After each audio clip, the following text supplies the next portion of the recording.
The summer heat of July 1943 hung over the Azov steppes in a thick, almost palpable haze. The air, imbued with the bitter scent of wormwood and hot dust, seemed motionless, as if time itself had decided to pause before something inevitable and grand. On the eastern bank of the Mius River, in shallow, hastily dug trenches, young soldiers in faded tunics peered at the horizon, where the dark mass of height 277.9, better known as Saur-Mogila, rose above the world. This ancient peak, a witness to nomadic raids and ancient battles, had now turned into an ominous symbol of impregnability. A young lieutenant, whose name was lost in the archives among thousands of similar names, looked at his palms, stained with Donbass black soil, and felt the earth tremble under his feet. It was not an earthquake in the usual sense of the word. It was the rumble of hundreds of German guns entrenched on the other side, behind a natural barrier that nature itself had created to protect this land. The silence that still prevailed in the Soviet positions was deceptive and fragile, like thin glass. Everyone understood that the next step would require not just courage, but a readiness to step beyond the limits of human capabilities, into a void where the logic of strategy recedes before the elemental force of total confrontation. The reasons why this now forgotten place became the arena for one of the most brutal dramas in human history were rooted in the events of the preceding winter. After the crushing defeat at Stalingrad, the German command desperately needed to stabilize the southern flank. Hitler personally insisted that the Donetsk basin must remain with the Third Reich at all costs. For him, it was not just a matter of prestige, but the energy heart of Europe, without which the continuation of large-scale operations became impossible. Coke, coal, steel. These were the idols on whose altar hundreds of thousands of lives were planned to be laid. Thus arose the project called the Mius Front, a deeply echeloned defensive line that German engineers began to build back in 1941, and by 1943 had turned into a true masterpiece of fortification art. The entire right bank of the Mius, high and steep, was a natural fortress. The Germans used every ravine, every rock, every mound, turning them into firing points connected by underground passages and telephone lines. This was not just a trench, it was a multi-layered system of obstacles, where every open space was cross-fired from several sides, creating zones that would later be called fields of oblivion. The external appearance of this conflict in midsummer 1943 was determined by a strategic stalemate. On the one hand, the Soviet command, inspired by successes on the Kursk Bulge, demanded the immediate liberation of Donbass. On the other hand, the Southern Front, under the command of Fyodor Ivanovich Tolbukin, encountered a defense unparalleled throughout the eastern theater of operations. About 800 settlements were turned into strongholds. Reinforced concrete bunkers, capable of withstanding a direct hit from a heavy shell, were hidden under layers of earth and sod, becoming invisible until the very beginning of the battle. The German Sixth Army, recreated after the Stalingrad disaster, craved revenge.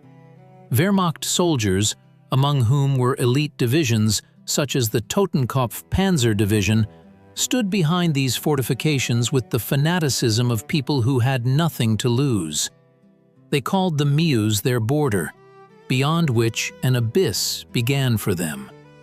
Soviet troops, on the other hand, were forced to advance across the open steppe, where every movement was in plain sight. Huge masses of people and equipment concentrated in narrow passages between ravines, becoming ideal targets for enemy aircraft and artillery. The beginning of the offensive on July 17, 1943, turned into a clash of two tectonic plates. Guards units, the flower of the Soviet Army, time and again threw themselves into assaults on heights, coming under heavy fire.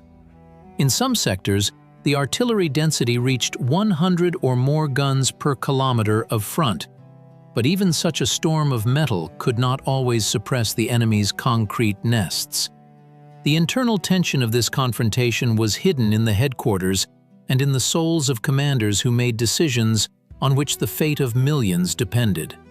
Fyodor Tolbukin, a man of deep intellect and caution, was under colossal pressure from Moscow. The Stavka demanded tempo, demanded quick results to divert German reserves from the Kursk salient. Frontal assault, without sufficient tank and air support, turned into an endless list of casualties, but orders were not discussed. Within every officer, from battalion commander to army commander, there was an invisible debate: how to accomplish the task without expending all the human resources of subordinate units.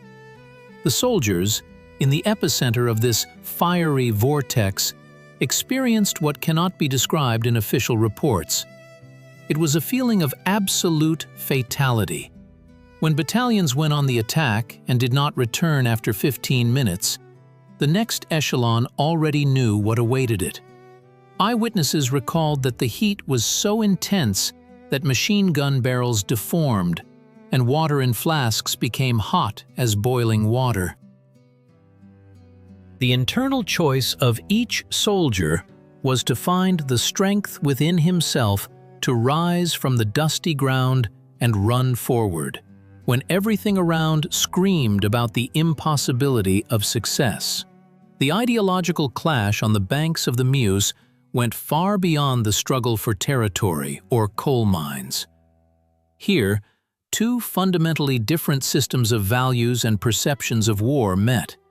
For the German side, the defense of the Mius Front became the embodiment of the idea of Europe as a fortress, the last line of defense of civilization, as they understood it, against the Eastern hordes. Reich propaganda tirelessly reiterated the impregnability of these lines, calling them a steel shield. From the Soviet side, the war for Donbass was perceived as an act of redemption and liberation. This was a land for which generations of workers had already shed sweat and tears, and allowing the enemy to hold it seemed sacrilege.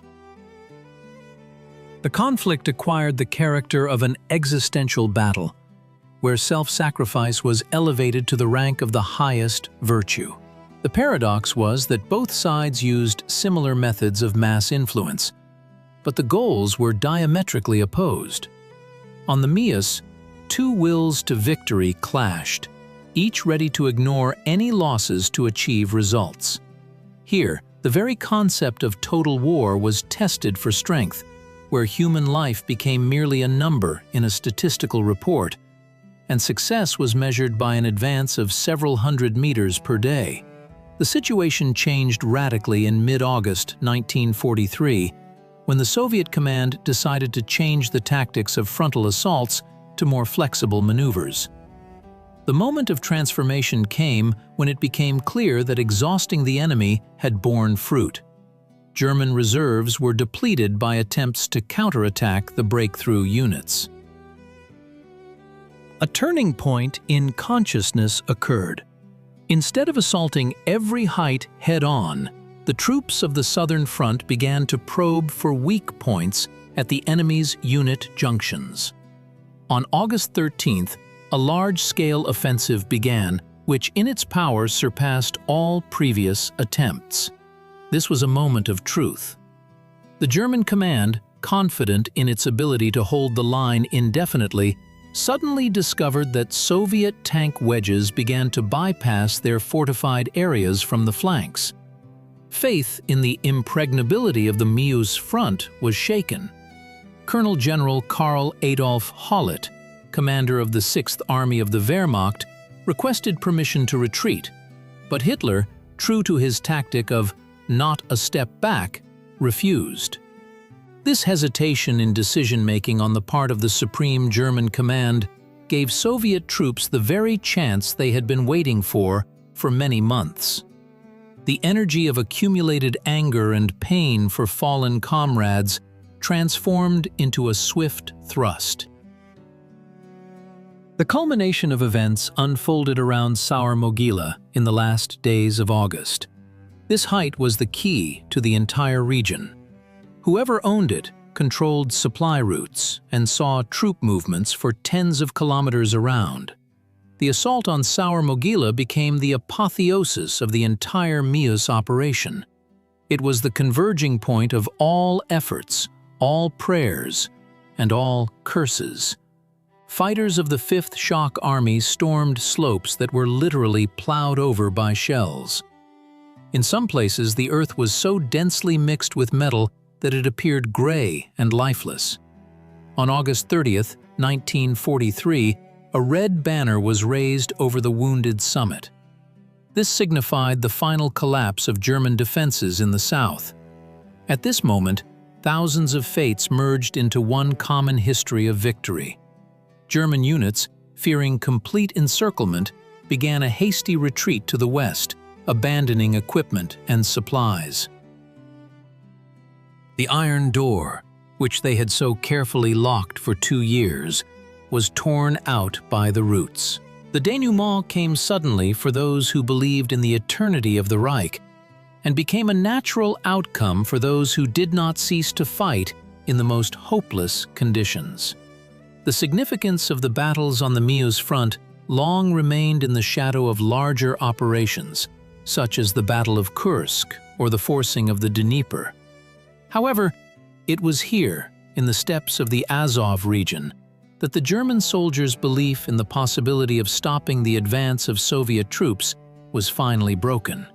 The lessons of this southern battle are relevant even today, reminding us of the price that must be paid for strategic miscalculations and underestimation of the enemy. The history of the Mius Front teaches us that even the most perfect technology and the strongest walls are powerless before the will of people defending their truth. This was an example of how mass heroism can level the mistakes of leadership, but also a warning that forgetting the names of those who remained in these fields is a betrayal of memory. The modern resonance of these events lies in the need for an honest look at the past, where there is no place for only black or white. We must understand that behind every line in a history textbook stand living people with their fears, hopes, and unbearable pain of loss. The Mius Front is not just a geographical name. It is a scar on the body of the earth that makes us ponder the value of peace and the fragility of human existence. Returning to that very lieutenant in the dusty trenches of July 43, we now see his story differently. His gaze, fixed on the summit of Saur-Mogila, was the gaze of a man standing on the threshold of eternity. Today, a majestic monument stands on this height, restored after new trials that befell this land in our time. Where the fate of the world was once where the fate of the world was once decided. We stand on the shoulders of titans whose names often remain unknown, but whose feats have grown into this black earth. The memory of the Mius Front is not only sorrow, but also an acknowledgement of the strength of spirit capable of overcoming the impossible. Concluding this narrative, we return once again to the silence that now reigns over the banks of the Mius. But this is a different silence, a silence of understanding and deep respect for those who remained forever in 43, so that we might today reflect on the meaning of their struggle.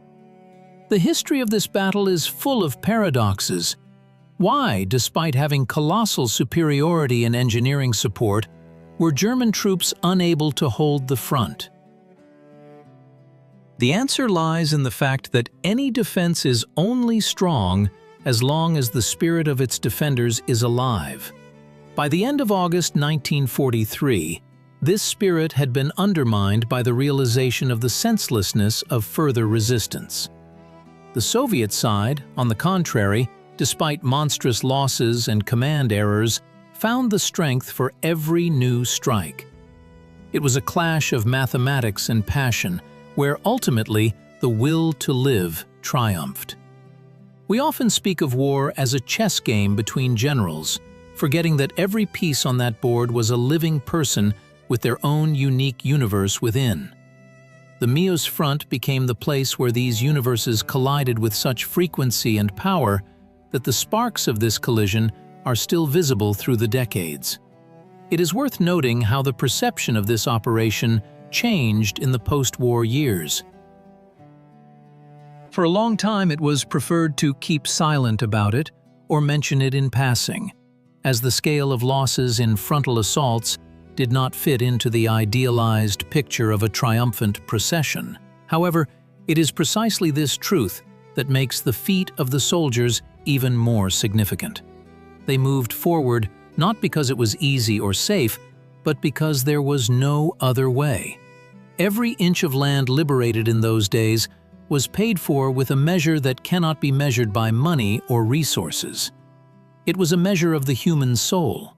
Today, as we look at the calm flow of the Mius River, it is difficult to imagine that these waters once witnessed the largest confrontation in the southern part of the front. But the earth remembers everything. It holds the fragments of shells and the memory of those who did not return home. It is important to understand that the strategic significance of the Mius Front breakthrough extended far beyond Donbass. With the fall of this defense line, the path to Crimea and Odessa opened, and the entire southern group of German troops wavered. It was a domino effect launched the moment the first Soviet soldier secured a foothold on the crest of Saur-Mogila. The error of the German command lay in their conviction that technical superiority and a favorable position could replace the human factor. They underestimated their opponent's ability to learn in the process of battle, adapt, and find unconventional solutions. Every defeat at the beginning of the year became a lesson for Soviet headquarters, which was brilliantly applied in August. It was an evolution of military art occurring in real time under enemy fire. Turning to the philosophical understanding of these events, one cannot but notice how the dual nature of man manifested itself in them. The capacity for destruction reached its peak on the Mius, but at the same time, the highest degree of creation also manifested itself, the creation of a new reality, a free future. The conflict of ideas here was sharper than the conflict of steel machines. What is more important? Order based on force and coercion, or freedom born in torment and struggle? Life itself provided the answer to this question. The Mius operation became proof that no system built on the denial of human dignity can exist for long, even if it is protected by the thickest concrete walls and the deepest moats. In the contemporary context, we see how the lessons of 1943 continue to influence our understanding of security and international law. The events on the Mius remind us that aggression inevitably leads to catastrophe for the aggressor himself, no matter how hard he tries to strengthen his positions. Historical justice is not an abstract concept, but a concrete result of the actions of millions of people. Our task today is to prevent the recurrence of the conditions that make such battles possible. We must remember that every conflict begins in the minds of people before it moves to the battlefields. The Mius Front is an eternal reminder of what hatred and the lust for world domination lead to. When we analyze the actions of Fyodor Tolbukhin and his staff, we see not just dry strategists, but people in a constant search for a balance between necessity and humanity. Yes, there were mistakes. Yes, there were unjustifiably cruel decisions. But in those historical circumstances, any choice was between bad and very bad. The ability to take responsibility for the lives of thousands of people is a burden that few can bear. The history of the Southern Front in '43 is a chronicle of this responsibility, written on the battlefields. We are not entitled to judge them from the height of our comfortable time, but we are obliged to study their experience to appreciate every peaceful day. Concluding our immersion into the atmosphere of those years, it is worth remembering once again those who never saw the victorious August. Tens of thousands of young lives were cut short on the approaches to the Mius before they had a chance to blossom. Their dreams, talents, and love remained there in the scorched steppe. This is the greatest loss, which cannot be compensated by any victorious communiques. The memory of them should live not in granite slabs, but in our actions, in our striving to build a world where such tragedies become impossible. The Mius Front is not just a page in a textbook, it is a living wound that should make us wiser and kinder to each other. All of the above leads us to the idea that history is not a past that is gone forever. It is the foundation upon which our present stands. The events in the South in 1943 laid the groundwork for the entire post-war world order. And the fact that today we can discuss these topics, analyze mistakes, and admire heroic deeds is thanks to those who stood to the death on the banks of a small river with the short name Mius. Their silent presence is felt in every word of this narrative. And may this memory be eternal, like Saur-Mogila itself, rising above the steppe as a guardian of history. Looking into the distance through the prism of decades, we see how the contours of the battle become clearer. We now understand that the Mius Front was not just a southern meat grinder, but a place where the final victory was forged. Without this strain of forces in the south, perhaps history would have taken a different path. Not only tanks and shells were forged here, the character of an entire generation was forged here. Those who went through the hell of the Mius were never the same again. They brought with them the knowledge of how fragile life is, and how important it is to remain human even in inhumane conditions. This inner light, carried through the fire of '43, became the beacon that lit the way to the country's recovery after the war. Every kilometer of this land holds its own secret. Somewhere beneath the black soil, unexploded shells still lie, as a reminder that war does not disappear without a trace. But also here live stories of incredible mercy, when enemies in short moments of calm shared a sip of water or helped a wounded opponent. These grains of humanity in a sea of hatred are the most valuable thing we can find in the archives of that war. They prove that even in the very heart of darkness, a light can flicker. And our duty today is to fan this flame, not allowing it to die out in the whirlwinds of new political ambitions. The tragedy and triumph of the Mius Front are inextricably linked. One cannot speak of one, forgetting about the other. It was a bitter victory, washed by the tears of mothers and widows, but it was indeed a victory. A victory over fear, over weakness, over an enemy who seemed invincible. And when today the sun sets over Saur-Mogila, painting the steppe in crimson tones, it seems that nature itself pays tribute to those who laid down their lives here. In this silent bow lies the entire essence of our history, great, tragic, and endlessly instructive. Starting this journey from a soldier's first glance at a height, we passed through the fire of battles, through the silence of headquarters, and through the depths of philosophical reflection. We saw how order and meaning emerge from pain and chaos. The Mius Front ceased to be just a point on a map for us. It became part of our self-awareness. This is a story about the importance of never giving up even when concrete walls and thousands of cannons stand against you. For ultimately, it is not metal that triumphs, but man.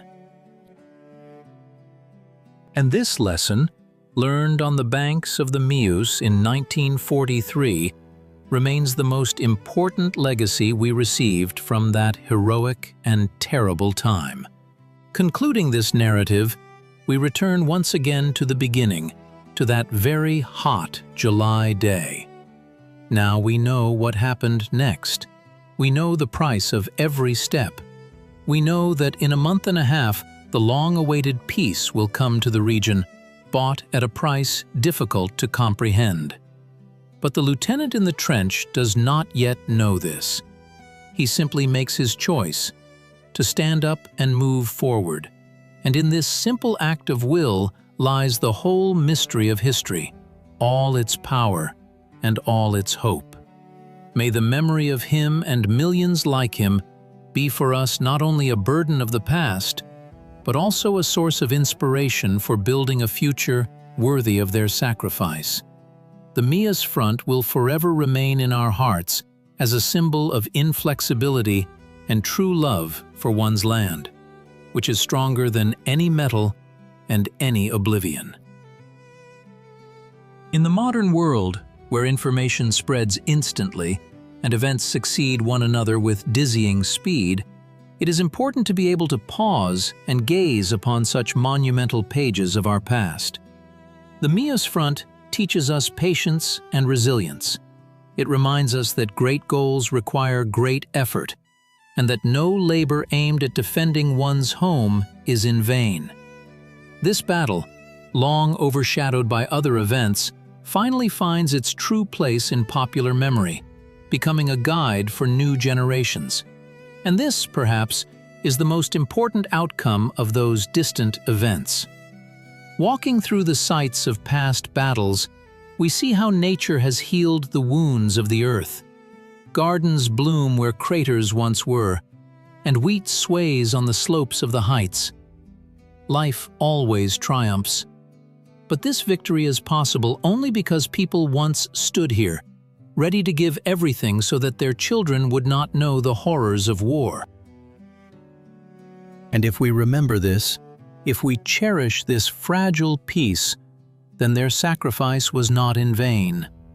The Mius Front remains with us as the living breath of history, as a voice from the past, calling us to responsibility, wisdom, and humanity. This is the true resonance of great events. They continue to live in us, changing us for the better and reminding us that we are part of one large and endless history of mankind. Finally, it is worth considering why the southern direction became so bloody. The geography of this region itself dictated harsh conditions. The open steppe did not forgive mistakes. Here one could not hide behind forests or swamps. Every battle was in plain sight. Every miscalculation cost hundreds of lives. This was a war of nerves and endurance in its pure form. And the fact that Soviet troops were able not only to withstand, but also to win in these conditions, speaks of the incredible growth in professionalism and morale of the army by 43. It was an exam that was passed with excellent marks, at the cost of incredible effort. And today, as we analyze those events, we cannot but admire the courage shown by our ancestors in these boundless Donbass steppes. Everything we have learned about the Mius Front forms a single picture, where every element is important. From the general's strategy to the last bullet in the private's rifle, everything worked towards a common goal. And although today we can argue about the details, the general truth remains unchanged. The fate of our country was decided here. Mius became the stumbling block against which the enemy's hopes for dominance in this region were shattered. And this stone still lies at the foundation of our world, reminding us of the strength of spirit and the immutability of truth. We leave this narrative with a feeling of deep communion with a great history that lives within each of us. Returning to the image of Saur-Mogila, we now see it not just as a mountain, but as an altar of memory.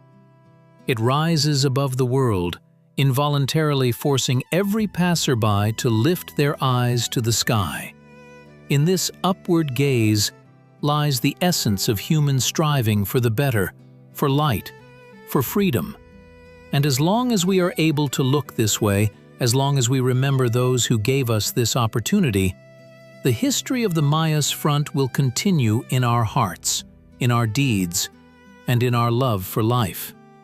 This endless movement, this eternal cycle of memory and gratitude, that is what makes us human and gives us the strength to move forward into the future they gave us in that distant 43rd year. With this, we conclude our journey through the pages of a forgotten but great battle in the South. May everyone who has read these lines carry with them a piece of the resilience and courage that filled the banks of the Mius. For history lives as long as we remember it, and as long as we are willing to learn from it. Peace to your home, and eternal glory to the heroes whose names are forever inscribed on the steel sheet of our common memory.